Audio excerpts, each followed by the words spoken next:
Assalamualaikum warahmatullahi wabarakatuh.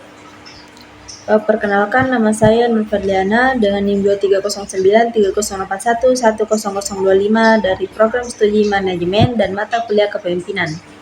Pada video ini, saya akan memaparkan ringkasan hasil laporan observasi mengenai kepemimpinan di Fitri Bakery and Cake Maros Mandai. Topik kepemimpinan dipilih karena kepemimpinan memiliki peran penting dalam mengarahkan dan mengelola sumber daya manusia agar tujuan organisasi dapat tercapai. Dalam usaha kecil dan menengah, peran pimpinan sangat menentukan kelancaran operasional, suasana kerja, serta kinerja karyawan. Metode observasi. Observasi ini dilakukan secara langsung pada tanggal 8 Januari 2026 di Fitri Bakery and Cake Maros Mandai. Objek observasinya adalah salah satu atasan di Fitri Bakery and Cake Maros Mandai, yaitu Bapak Ashar. Metode yang digunakan adalah observasi langsung dan wawancara tidak terstruktur dengan mengamati aktivitas pimpinan serta melakukan tanya jawab secara langsung. Yang pertama, ada tipe kepemimpinan. Berdasarkan hasil observasi, pimpinan menerapkan gaya kepemimpinan otoriter atau autokratis. Pengambilan keputusan sepenuhnya berada di tangan pimpinan, sedangkan karyawan bertugas untuk melaksanakan keputusan tersebut.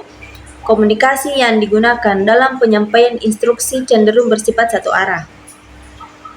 Yang kedua, ada hubungan pimpinan dengan karyawan atau para bawahannya. Meskipun menerapkan gaya kepemimpinan otoriter, hubungan antara pimpinan dan karyawan tergolong baik dan harmonis. Pimpinan berbaur dengan karyawan dalam aktivitas kerja sehari-hari, menciptakan suasana yang akrab dan nyaman. Selain itu, pimpinan juga turun langsung membantu karyawan ketika terjadi kendala dalam proses produksi, sehingga kerja sama tim dapat terjalin dengan baik. Terus yang ketiga, ada aspek kepribadian pimpinan. Dari aspek kepribadian, pimpinan memiliki sikap yang tegas namun tetap santun. Dalam menghadapi permasalahan, pimpinan tidak langsung marah, melainkan mencari solusi bersama karyawan. Apabila terjadi kesalahan, pimpinan memberikan sanksi sesuai dengan tingkat kesalahan, seperti teguran atau pemotongan gaji berdasarkan kerugian yang ditimbulkan. Hal ini menunjukkan adanya ketegasan yang tetap disertai sikap profesional. Yang keempat, ada proses dan jenis komunikasi. Proses komunikasi antara pimpinan dan karyawan sebagian besar dilakukan melalui grup WhatsApp. Media ini digunakan untuk menyampaikan instruksi kerja dan informasi operasional. Jenis komunikasi yang dominan adalah komunikasi satu arah, di mana karyawan cenderung hanya menerima dan melaksanakan perintah pimpinan. Namun, untuk kesalahan yang bersifat fatal, komunikasi dilakukan secara langsung melalui pemanggilan karyawan untuk menghadap pimpinan. Yang kelima, ada pengelolaan konflik. Dalam pengelolaan konflik, pimpinan tidak langsung menunjukkan emosi.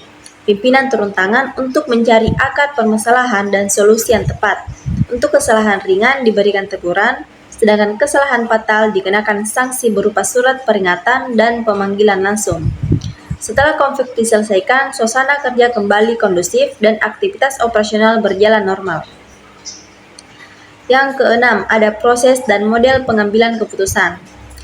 Proses pengambilan keputusan di Fitri Bakery and Cake Maros Mandai bersifat terpusat pada pimpinan. Model pengambilan keputusan yang digunakan adalah model otoriter, di mana keputusan ditentukan langsung oleh pimpinan dan kemudian dilaksanakan oleh karyawan. Model ini dinilai efektif dalam kondisi kerja yang membutuhkan kecepatan dan ketepatan, terutama saat toko dalam keadaan ramai. Terus yang ketujuh, ada alasan pendekatan kepemimpinan ini dianggap berhasil. Pendekatan kepemimpinan pimpinan dianggap berhasil karena karyawan mampu bekerja sesuai dengan tugas dan tanggung jawabnya. Sigap saat menghadapi kondisi toko yang ramai, serta jarang terjadi kesalahan besar. Selain itu, lingkungan kerja yang tercipta tergolong baik, komunikasi berjalan lancar, suasana kerja yang kondusif, dan seluruh tugas dapat diselesaikan dengan baik. Demikian ringkasan laporan observasi kepemimpinan yang dapat saya sampaikan. Semoga hasil observasi ini dapat memberikan gambaran mengenai penerapan kepemimpinan dalam lingkungan kerja. Terima kasih atas perhatiannya. Wassalamualaikum warahmatullahi wabarakatuh.